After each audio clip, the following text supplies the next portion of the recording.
अस्सलाम वालेकुम फ्रेंड्स, चंद दिन पहले मैंने आपको पहले से ही बता दिया था ना कि रियाल रेट छलांग लगाने लगा है, इसकी उड़ान ऊंची उड़ने लगी है। तो बेहतर है जिन्होंने ज्यादा तादाद में रियाल लेने हैं या जो ग्रुप या फैमिली की सूरत में ज्यादा लोग जा रहे हैं, डेफिनेटली उन्होंने एक्सचेंज ज्यादा करवाने हैं तो रियाल रेट चेंज करवा ले, वरना आपका अच्छा खासा लॉस हो जाएगा।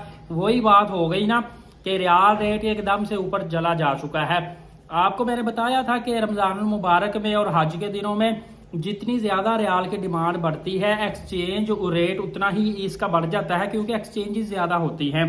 इसी तरह ही अब क्या हुआ है कि पाकिस्तान में अभी आप गूगल करके देख सकते हैं, चंद दिन पहले रियाल का रेट सिर्फ था 74 रुपए 45 पैसे।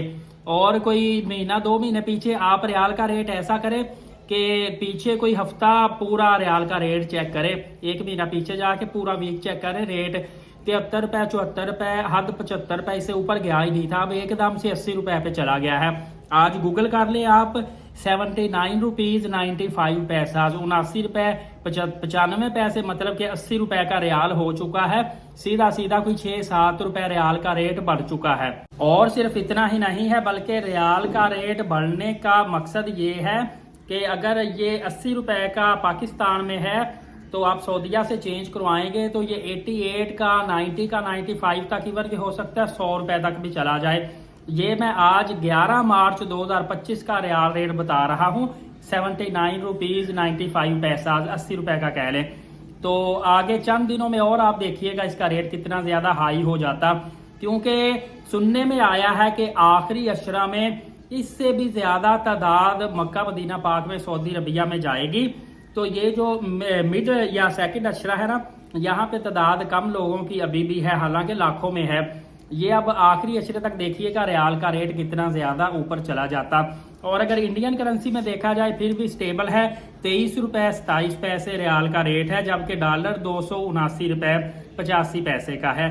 तो फ्रेंड्स, अभी फिर मैं आपको सजेस्ट करूंगा कि जिन्होंने बड़ी तादाद में रियाल रेट खरीदना है अभी से परचेज कर लें, लेकिन आपने रजिस्टर्ड एक्सचेंज कंपनी से रियाल परचेज करने हैं और उनसे रिसीप्ट भी लेके साइन स्टैंप लाजमी करवानी है, ताकि खुदा ना खास्ता फेक करेंसी निकलने की सूरत में, देखिए अगर आप रसीद नहीं लेते ना, करेंसी फेक निकलाती, आप किसी को आगे देते हैं करेंसी दुकान वाले को या कहीं चलाते हैं, सीधा सीधा आप पे केस बन सकता है। और अगर आपके पास वो रसीद होगी, सबूत होगा, तो फिर आप कह सकते हैं मैंने फलां एक्सचेंज से ये चेंज करवाए थे, आप कुछ ना कुछ दिखा तो सकते हैं ना।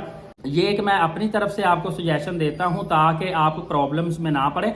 बाकी अल्लाह ताला मेरे सब्सक्राइबर, मेरे व्यूवर को बार बार उम्रा की सादत नसीब फरमाए। नेक्स्ट वीडियो बहुत ज्यादा अहम है, लीड साकिब यूट्यूब चैनल को अभी से सब्सक्राइब कर लें ताकि अपडेट मिस ना कर पाए। नमाज कायम करें, नबी पाक सल्लल्लाहु अलैहि वसल्लम पे कसरत से रोजाना दुरूद पाक और कुरान मुकद्दस की तिलावत किया करें। शुक्रिया, जज़ाकल्लाह।